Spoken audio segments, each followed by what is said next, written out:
سگار پی رہے تھے اور ٹھہرے ٹھہرے انہوں نے حکم دیا کہ 1500 آدمیوں کو کل صبح 10 بجے تک ایسٹ پاکستان بھر سے گرفتار کر لیا جائے، یعنی ہر شہر سے کچھ۔ انہوں نے کہا کہ ہم تینوں نے بیٹھ کر پھر اس کو تقسیم کیا تو برابر برابر، تو اس میں سے کچھ جو زیادہ بچے تھے وہ ڈھاکہ ہم نے ڈال دیے، اور ہم نے ریڑھی والوں کو، سڑکوں پر ٹھہرے ہوئے چھاوڑی والوں کو، عام لوگوں کو صبح 10 بجے تک گرفتار کر لیا تھا، جس کا مقصد یہ تھا کہ وہاں پر خوف پیدا کیا جائے نئے گورنر کے آنے کا۔ یہ ایک اعلان واضح تھا کہ طاقت کی حکمرانی ہوگی، ڈنڈے کی حکمرانی ہوگی۔ اصل میں پاکستان میں ڈنڈے کی حکمرانی ہی،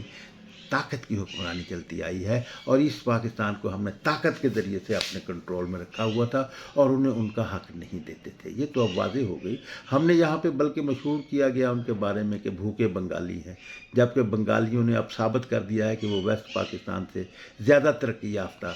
ترقی کی رفتار میں بہت زیادہ آگے ہیں، جبکہ ہم جو ہے وہ دیوالیہ پن کی طرف جا رہے ہیں اور وہ عروج کی طرف جا رہے ہیں، اور سرمایہ داری نظام میں رہتے ہوئے وہ عروج میں جا رہے ہیں، ترقی کی رفتار ان کی تیز ہے۔ تو ناظرین اکرام، میں یہ بتا رہا تھا کہ کیسے بچایا جا سکتا تھا۔ میں یہ کہہ رہا تھا کہ جب یہ سب اتحاد بناتے رہے ہیں ہمارا خفیہ ادارے، تو اگر مولانا عبدالحمید خان بھاشانی اور ذوالفقار علی بھٹو کی پیپلز پارٹی اور نیشنل عوامی پارٹی، ان دونوں کا اگر اتحاد کروا دیا جاتا، الیکشن اتحاد کروا دیا جاتا، تو پھر ایسٹ پاکستان سے جو تھا وہ مولانا عبدالحمید خان بھاشانی کی پارٹی سیٹیں نکالتی، اور ویسٹ پاکستان سے تو ذوالفقار علی بھٹو نے اکثریت حاصل ہی کی تھی۔ اس طرح پاکستان میں ایک یونائٹڈ اس سے پاکستان کو بچایا جا سکتا تھا، لیکن ہمارے ہاں جو خفیہ ادارے ہیں وہ تو واشنگٹن سے ہدایات پہ چلتے رہے ہیں،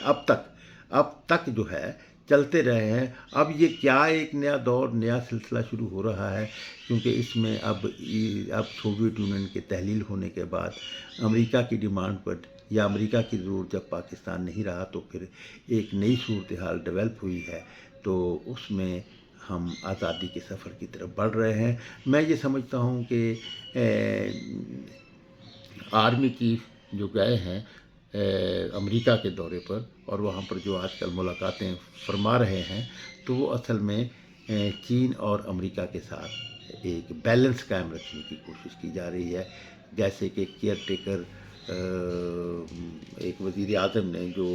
عمران خان کے پاور میں لائے جانے سے پہلے تھے، ان کا بھی کہنا تھا کہ مغرب ہم سے دور ہو گیا تھا، امریکہ ہم سے دور ہو گیا تھا، تو ہم نے پھر جو ہے وہ امریکیوں کو تیل نکالنے کی جو ایک عرصے سے وہ ڈیمانڈ ان کی کمپنی، امریکی کمپنی کر رہی تھی، تو انہیں اوبلائز کرنے کے لیے ہم نے تیل کی نکالنے کا اجازت دی تھی کیئر ٹیکر حکومت نے، جبکہ کیئر ٹیکر حکومت کا یہ مینڈیٹ نہیں بن رہا تھا۔ موجودہ حکومت بھی ایسے ہی بہت سے اقدامات کر رہی ہے جو ان کا مینڈیٹ نہیں بنتا، لیکن ان کو مینڈیٹ دے دیا گیا۔ کیسے دے دیا گیا؟ سابق حکومت نے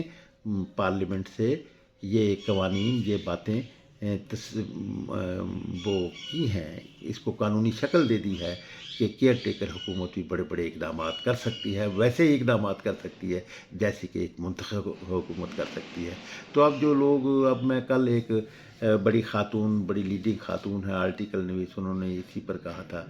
لکھا آپ نے اس میں کہ یہ بڑے بڑے اقدامات کر رہے ہیں جبکہ یہ ان کا مینڈیٹ نہیں ہوتا۔ میں یہ سمجھتا ہوں کہ ان محترمہ کے نالج میں یہ نہیں ہے کہ نہیں، یہ قانونی اختیار اسمبلیاں دے چکی ہیں کیئر ٹیکر حکومت کو کہ یہ بڑے بڑے اقدامات کر سکتی ہیں۔ تو ناظرین اکرام، میں پھر ایک بات یہ کہنا چاہوں گا کہ اگر پاکستان کی ایجنسیاں پاکستان کے لیے کام کرتی اور انڈیپینڈنٹلی کام کرتی، تو یقیناً ذوالفقار علی بھٹو